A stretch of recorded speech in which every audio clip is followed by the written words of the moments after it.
Во Америка се појави розов и црвен снег, односно снегот од лубеница.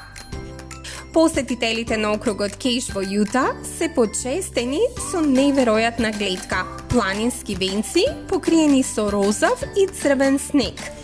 Снегот од лубеница не е дело на амбициозен уметник. Наместо тоа е природен феномен предизвикан од алгите, наречени Chlamydomonas nivalis. Микроскопската зелена алга може да се најде на снежните полиња широм светот.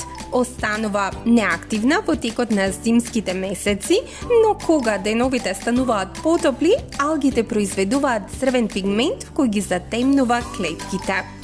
Ова ги штити од штетните ултравиолетови зраци на сонцето.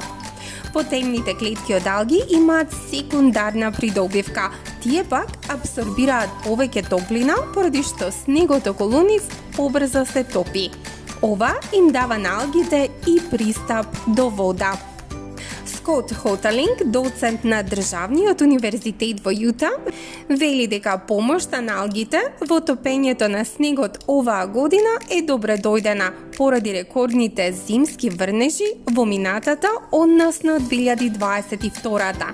Сепак, овие алги може да бидат и проблем за време на години на суша.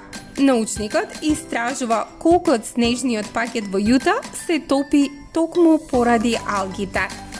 Хоталинг исто така планира да истражува дали може да се направи нешто за да се ублажи влијанието на алгата пред таа да стане проблематична. А до тогаш, жителите на Јута во Соединетите Американски држави можат слободно да уживаат во прекрасните гледки на снегот од лубеница.